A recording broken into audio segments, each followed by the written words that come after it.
Ha llegado el momento de presentar nuestra invitada de este día. Ella es la abogada penalista Evelyn Torres y le damos la bienvenida a este matutino Su Mundo. ¿Cómo se siente? Muy bien, buenos días. Pues un privilegio iniciar la semana, ¿verdad?, con esta participación y aquí estoy a sus órdenes. Gracias, Evelyn. Bienvenida. Evelyn, ahora mismo, más que nunca, yo siento que la población se sigue quejando. Primero por la ola que se ha incrementado de violencia, de inseguridad en las calles, los casos de corrupción que se prometieron que se iban a resolver, que están en proceso. Entonces la gente como que tenía unas ansias de ver justicia y como que al final la gente lo que ve es show. Hay como una descoordinación entre Ministerio Público, que justicia, que policía. Entonces la gente al final dice, no, los ladrones los cogen presos y los sueltan. O sea, presos que tienen 2 años, 3 años sin conocer como preventivo. O sea, ¿qué es, a su juicio, usted que es un especialista en materia penal, qué es lo que está pasando en la República Dominicana en materia de justicia? Los procesos penales siguen un curso y lo siguen por etapas. La primera de esa etapa es la etapa investigativa que está a cargo del Ministerio Público y aquí es donde ellos solicitan una medida de coerción que, con la anuencia de los jueces y con lo que no estoy de acuerdo, pues la mayoría de las medidas de coerción que se imponen son prisión preventiva, sin tener como un parámetro de imposición de la pena, de la medida de coerción, perdón. ¿Y esto qué ha causado? Causa que, como hemos visto, los procesos entonces duren más conociéndose en los tribunales, que estas personas permanezcan presas de forma preventiva, inclusive más del tiempo de la condena que les resulta imponer. Y eso sí incide en el desarrollo de los procesos o incide en la impresión, sobre todo, que tiene la gente, porque el común de los ciudadanos entiende que la medida de coerción es la pena que la persona tiene que cumplir y no es así. Entonces, cuando esa persona, un juez le dice, mira, definitivamente ya tú no puedes estar más preso, la impresión ciudadana es que esa persona se quedó sin pagar por el delito que se le imputa. Sí, pero por ejemplo hemos visto los casos de corrupción, supuestos casos de corrupción, ¿verdad?, que está llevando el Ministerio Público Independiente de la pasada gestión. Por ejemplo, Alexis Medina ya, cumplió su medida de coerción, 1 año y 6 meses, 18 meses. Exactamente. Igual ahora mismo, al guardaespaldas del expresidente de la República y la pastora. Entonces, uno dice, pero caramba, o sea, se supone que si un ministerio público va a presentar pruebas y va a detener a una persona, tiene que haber un cierto seguimiento, porque cuando, en este caso ellos son señalados por desfalco al Estado y uno ve que lo mandan para su casa, mientras que otros cumplen medidas de coerción en la cárcel, inmediatamente lo mandan a la victoria. Estos van a pasar la Navidad de ahora comiendo caliente, tomando vino, tomando cava y champaña y tranquilos, relax en su casa, en una buena cama con buen aire acondicionado. Esa es la impresión que se tiene, pero la realidad es que ellos tuvieron 18 meses presos. Pero ahora van para su casa. Sí, pero es que hubo un cese, se venció. Es decir, ellos no podían estar un día más bajo esa modalidad coercitiva. Entonces, tampoco el arresto domiciliario es un privilegio. No lo veamos como un privilegio. No, aquí no es un privilegio. Ni aquí ni en ninguna parte del mundo. Aquí los que han estado detenidos con grillete en su casa, hemos visto que después están en los resorts. Se pueden dar algunos casos, pero no creo que sea. Mi experiencia me dice que no es la generalidad. Entonces sí ha existido una crítica y es que los procesos de baja monta, hay personas que tienen mucho más tiempo en prisión preventiva y no ha encontrado un juez responsable que le reconozca el derecho a la libertad. Porque la libertad es un estatuto constitucional. Eso no es de que si tú quieres, no. Es un estatuto constitucional y después el derecho a la vida, inclusive es el derecho de menos limitaciones procesales o reguladas. Pero son los efectos de las actuaciones de las partes. Si usted, para comenzar a investigar, entiende que yo tengo que estar sujeto a una medida de coerción como la prisión preventiva, pues usted sabe que se está poniendo una camisa de fuerza de 18 meses. Y en esos 18 meses usted tiene que haberme no solamente acusado, sino que el proceso debe haber avanzado bastante. Contrario sucede en actuaciones, en la operatividad de otros sistemas judiciales, por ejemplo Estados Unidos, que es el sistema modelo, supongamos, o el primer ejemplo al que nosotros acudimos. En Estados Unidos tienes una investigación abierta por años, por muchos años, y ya cuando el Estado decide acusarte, ha tenido entrevistas, investigaciones, le has aportado pruebas, has esperado tu investigación en libertad y te acusan, y de ahí en adelante se toman pues las medidas que garanticen que ese proceso no se detenga y llegue a una solución adecuada. Ni siquiera una solución o una solución justa, ni siquiera lo que yo quiero como parte o lo que quiere el imputado, ni lo que quiere el acusador, sino lo que en la ley procede, porque ese es otro tema. Nosotros lo sentimos como un pleito personal, como que el deferendo judicial, sucede algo que a mí no me agrada, con lo que yo no estoy de acuerdo, yo siento como que me hirieron el ego, y no es así, si la justicia no es para eso. Pero aquel, por ejemplo, en el caso de la actual gestión, prometió a la población dominicana que protestaron al frente de la Plaza de Bandera, no sé si usted recuerda, queremos presos, queremos ver cabezas, como dicen, verlas detenidas. Les prometió de que se iba a cumplir eso y que iban a haber penalidades, y sin embargo no. Tuvieron sus presos. El tiempo establecido en la ley dice que ya no tienen que estar presos preventivamente, no quiere decir que si son condenados no deban volver a la cárcel. Entonces, ahí están los resultados, hablan solos. Doctora, entonces, si la prevención simplemente, el máximo son 18 meses, ¿vamos a tener un Jan Alain y todos los casos Coral ya en sus casas? Lo que están en prisión preventiva, sí. Debe ser así. Debe ser así. Debe ser así. Eso pues ya cumple 18 no significa meses. que a mí me agrade, claro, ni que esté de acuerdo o en desacuerdo. Es la ley que lo establece. Y lo interesante de esa disposición procesal es que no está sujeta a interpretación. Si no te dice puede, si entiende, si se presenta tal cosa, no. Lo máximo que una persona puede estar sujeto a la medida de coerción de la prisión preventiva, un caso complejo, son 18 meses. Y en estos casos ha existido un detalle interesante, porque vemos que tenemos un Ministerio Público que somete a medida de coerción, la requiere, lo complacen, es decir, le otorgan la medida de coerción que solicita, pero después, cuando se vence el plazo de la investigación a partir de la imposición de la medida de coerción, somete una prórroga. Y ese mandato legal del otorgamiento de la prórroga obliga al juzgador a que si el imputado está en prisión preventiva se le varíe, pero a esas personas no se le aplicó tampoco. Y ese es un detalle que casi nadie conoce. Si estas personas debieron haber sido liberadas con anterioridad, porque las propias actuaciones del acusador o del investigador en este caso dan lugar a que se varíe la medida de coerción de prisión preventiva.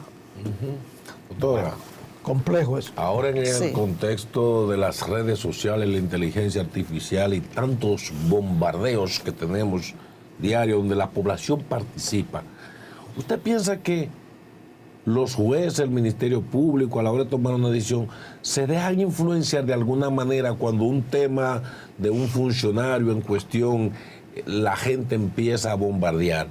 Y en el caso del día de hoy, que se le conoce a Jan Alain, una especie de un juicio preliminar. ¿Qué usted espera que pudiera ocurrir? Ya que usted dice que ya cumplió. Ya lo que tiene, no, yo no he dicho que ya cumplió, digamos, con los 18 meses. Establecido por la ley. Yo de verdad sí aseguraría ahora que el ex procurador tiene el derecho de que se le cese la prisión preventiva. Si lo aseguro, faltaría. Sería irresponsable porque no, de memoria no manejo el dato de cuándo le fue impuesta la medida de coerción. Lo ideal que en esa audiencia preliminar, que es la segunda etapa, lo ideal es que se inicie a leer, se inicia con la lectura de la acusación y de ahí se van dando situaciones o presentando situaciones propias del agotamiento de una audiencia, incidentes, objeciones, pero nada que sea trascendental en cuanto a la situación procesal de los imputados en ese caso. Por otro lado, y así usted inició la pregunta, el tema de las redes sociales. Mire, hay una parte de el mundo jurídico que le saca bastante provecho a la presencia en las redes sociales. Cosa con la que yo no estoy de acuerdo ni en desacuerdo, porque nada de lo que tú pides mucho si tú encuentras quien te lo dé, ¿verdad? Entonces, si usted hace un reclamo en los medios y eso incide en la decisión de un juez, yo hiciera más reclamos, yo hablara más duro todavía. pero lamentablemente el juzgador, todo juzgador, sin importar la materia, tiene una responsabilidad y es aplicar la ley por encima de lo que diga las redes sociales, es más, por encima de lo que diga el hoy magistrado presidente del Poder Judicial. Lo único que debe atar a un juez es la Constitución y las leyes y la adecuación de eso a lo que se le plantea y se le presenta. Porque el juez es un evaluador. La ciudadanía común ve acudir a la justicia como algo, es difícil para el que no conoce, pero cuando dos niños no se ponen de acuerdo y pelean, van donde un tercero, que es la madre, supongo yo, que en ese momento es imparcial, fue como un paralelismo. Cuando usted no se pone de acuerdo con alguien, usted tiene que ir donde un imparcial que le diga qué es lo que hay que hacer, y para eso hay reglas, tan simple como eso. Por ejemplo, en el caso de los Alcarrizos, doctora, me llama mucho la atención lo que ocurrió la semana pasada, donde hubo esta trifulca. Por ejemplo, allí se habla de bandas, de pandillas, etcétera, etcétera, y de hechos que ya pasaron anteriormente, donde terceros perdieron la vida en manos de estas pandillas, supuestamente. Me llama la atención, por ejemplo, que yo no veo como un ministerio público involucrarse, por ejemplo, en investigar, en arrojar, por ejemplo, la parte ya investigativa, miren esto es lo que ha pasado, esto y esto, sino solamente la Policía Nacional dando declaraciones, que por cierto, supuestamente 2 oficiales perdieron la vida. Yo no he visto cuáles son los oficiales, o sea, todavía no se mostraron el cadáver ni nada de eso, solamente, o sea, aquellos que fueron los delincuentes. Ellos cuidaron la parte policial, pero los delincuentes lo arrojaron para que lo vean. Entonces, me gustaría saber como su opinión con relación a esto, porque el Ministerio Público, según lo que yo puedo ver, está enfocado aquí solamente en casos de corrupción, pero no lo veo involucrado en temas también que les competen socialmente. Mira, el Ministerio Público tiene un papel muy claro, un rol muy claro y definido en la ley, que es coordinar las investigaciones, pero la operatividad la tiene la Policía Nacional. El hecho de que la policía pues sea quien dé los detalles, me imagino que es algo muy propio de la institución y donde es un caso reciente ya para tener resultados investigativos, es decir, y ahí volvemos a lo mismo, el Ministerio Público tiene todo un lapso de tiempo para investigar y hacer las averiguaciones, requerir diligencias procesales, autopsias, todo lo que proviene de ese tipo de situaciones.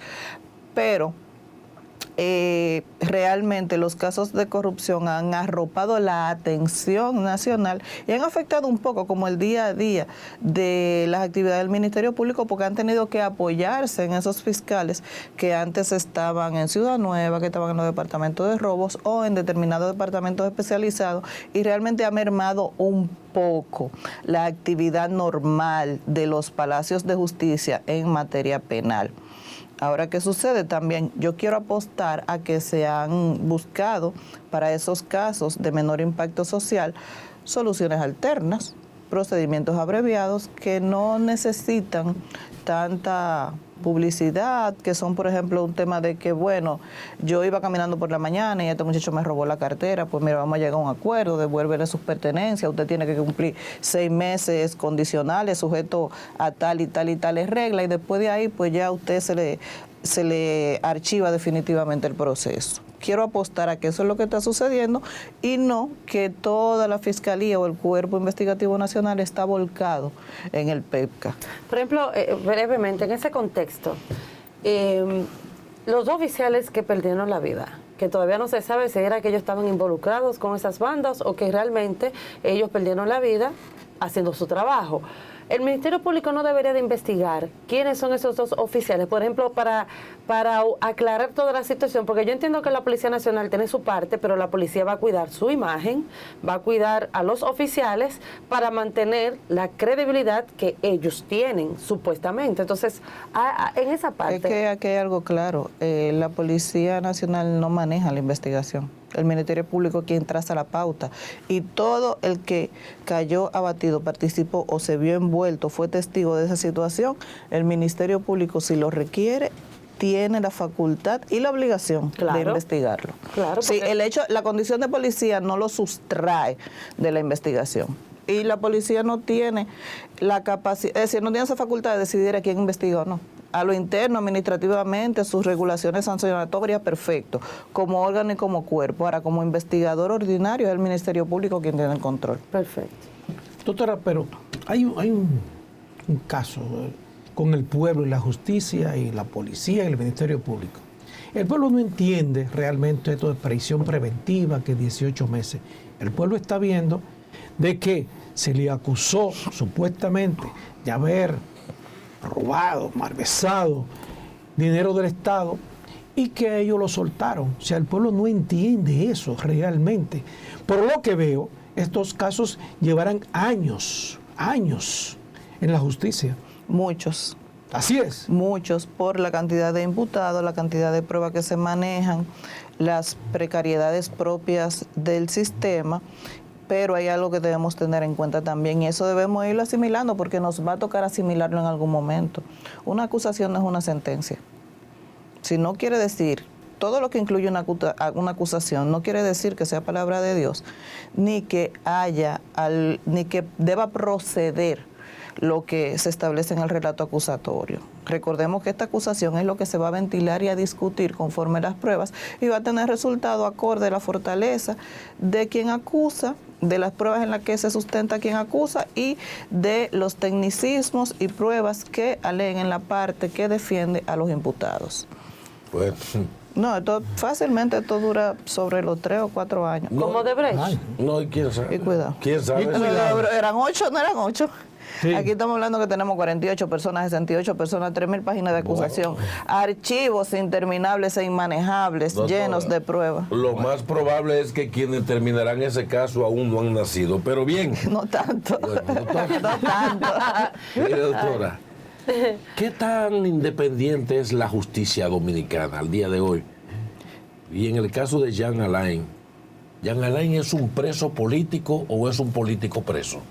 No, lo de Jean Alain, yo realmente no manejo las interioridades del caso, así aspectos particulares, pues sería yo como, tendría que suponer muchas cosas para fijar una posición en ese sentido, así que la dispensa de esa respuesta usted me la va a conceder. Ahora, hay un libro muy bueno que se llama Lawfare. ¿Cómo? Lawfare se llama. Eso le puede explicar un poco lo que en determinado momento ha sucedido o quiere suceder en la República Dominicana. La otra parte de la pregunta, Ministerio Público. Sí.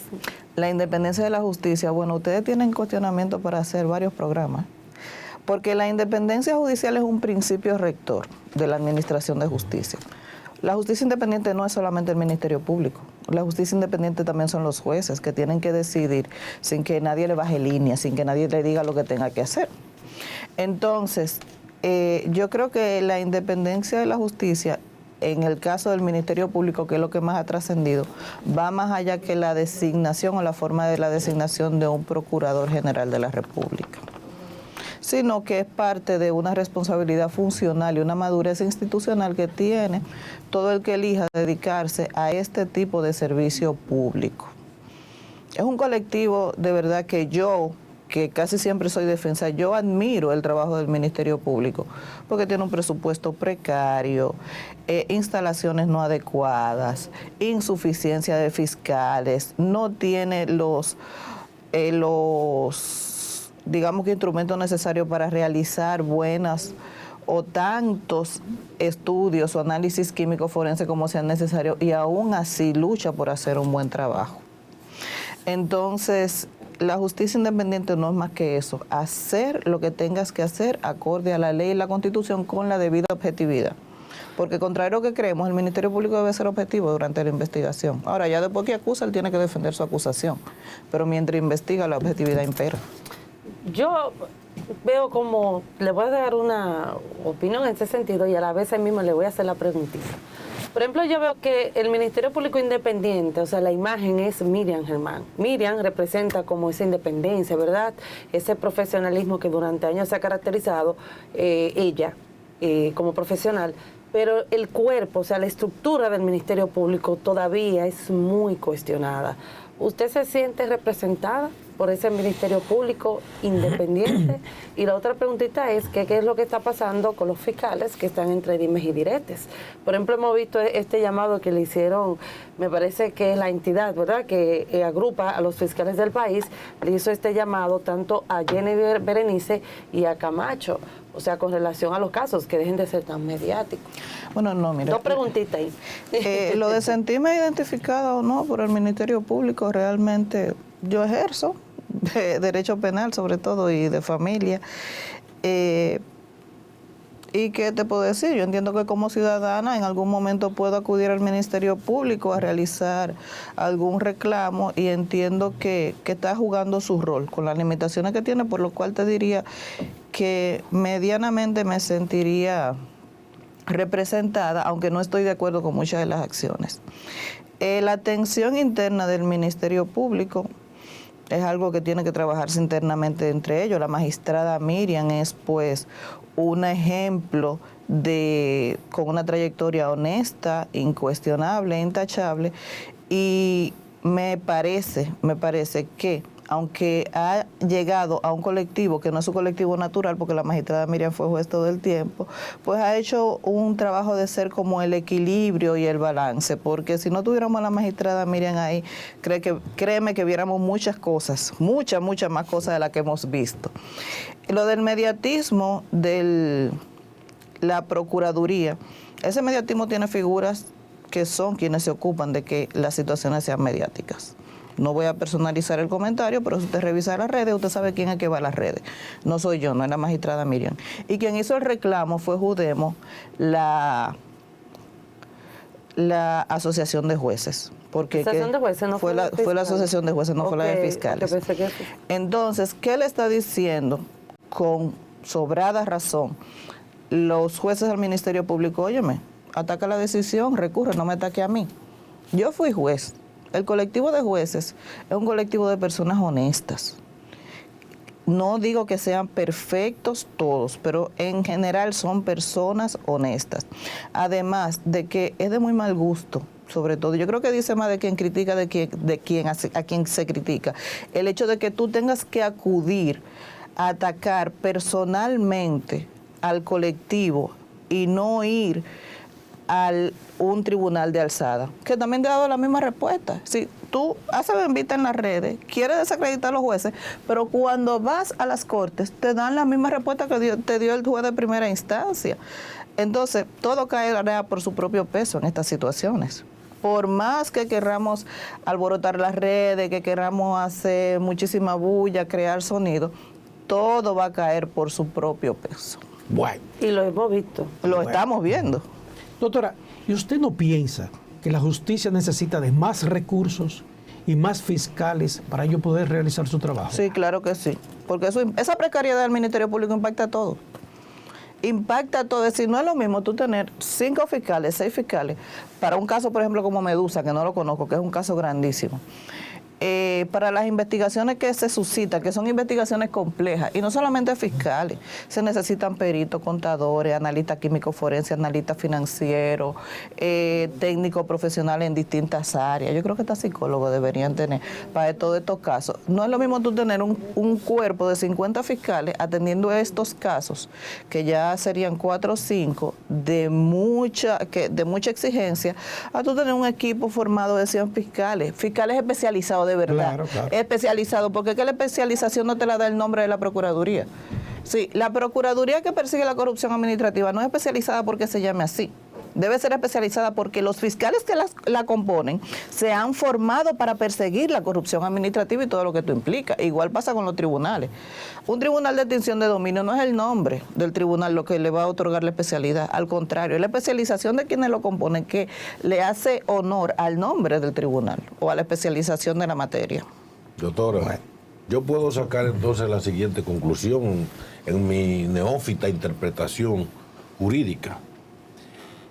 Si la justicia independiente, en el concepto de la palabra independiente, no tiene autonomía financiera para ejercerse, y además depende de que el presidente o autoridades civiles de lo que fueran designen o quiten, y no hay, digamos, el concepto de inamovilidad de esa gente, entonces esa justicia no hay manera conceptualmente de decir que tenemos en la República Dominicana una justicia independiente. Bueno, como le dije, yo no entiendo que la independencia de la justicia esté en la forma de designación, sino en la responsabilidad de quien ejerce, ocupa la posición. Sí son inamovibles los fiscales que entran por concurso, porque pertenecen a esa ley de carrera administrativa que los rige. Y la independencia no solamente del lado del Ministerio Público, hay una independencia del Poder Judicial que es ejercida por los jueces.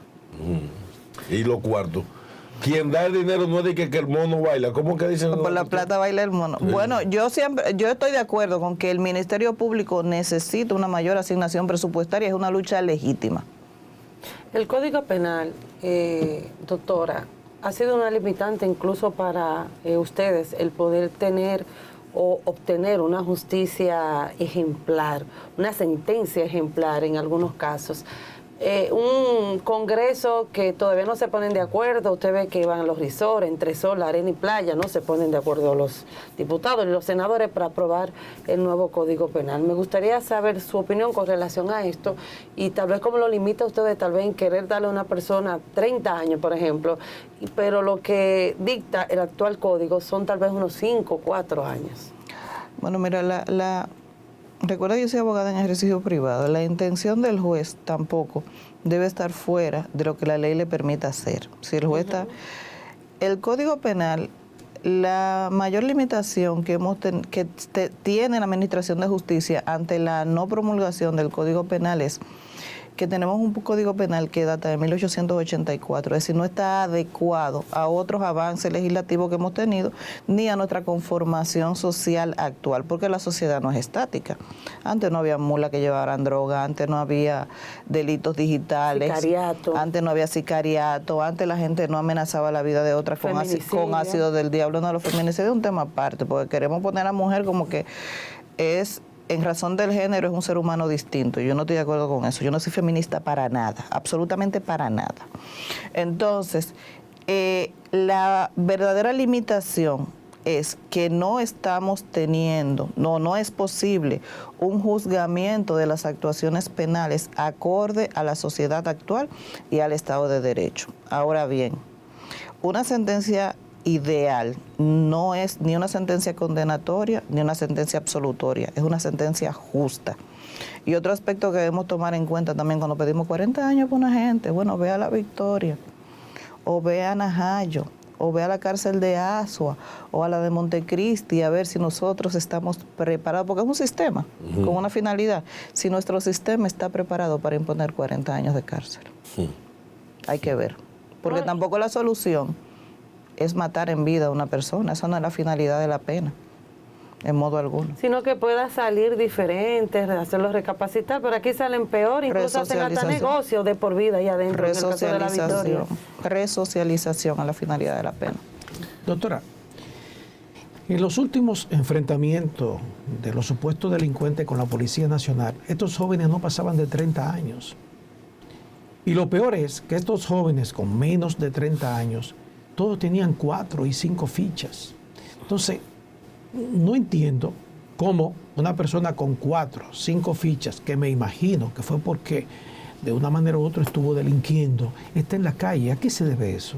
Mire, aquí el tema de la ficha es una discusión permanente, que a veces tú vas a renovar la licencia y tú sales con una ficha y ¿cómo tú demuestras que tú nunca has delinquido? Yo siempre he dicho, yo estoy bien sin expediente. Exacto, que yo sepa. Son sistemas manejados. Y como dije ahorita, aunque los colectivos en su mayoría están compuestos por personas honestas, pues hay personas que no. Recordemos que en los barrios, quienes perfilan a los que eligen delinquir son los mismos policías. Entonces yo creo que ahí está su respuesta.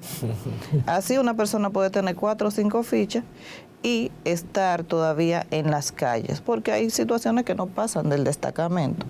Y hay que lo fichan, o lo fichan en el Palacio de la Policía. Entonces, otro tema es también que, lamentablemente, si usted es arrestado con inobservancia de lo que dice el código, no hay una solución distinta a liberarlo, porque esa acción es nula conforme a la ley. Por eso lo que precisamos es una mayor formación técnica de todo el que integra el sistema, desde el raso escribiente, cabo, no sé quién es que escribe en los destacamentos, hasta el juez que va a conocer de esa situación. Y trabajar orientados a un objetivo común, que es la seguridad ciudadana y la paz social. Porque como yo le decía ahorita, yo no tengo proceso, ese proceso no es mío, no es que yo lo gané o lo perdí, no. O sea, fue el resultado de las actuaciones que se sometieron a la valoración jurisdiccional.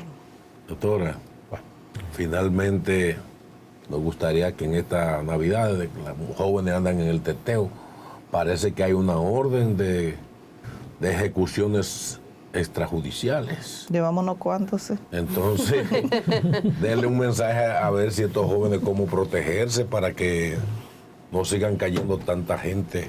Lo que los jóvenes no entienden es que hay una hora prudente para estar en la calle. Usted no puede salir a buscarle un problema a los papás, que somos los que, ¿verdad?, pues pagamos las consecuencias, porque aunque usted resulte lesionado, o sea, el que esté preso, entienda que usted paga sus consecuencias, porque usted que la está sufriendo, pues los padres siempre llevamos una carga pesada, y no los padres, la familia.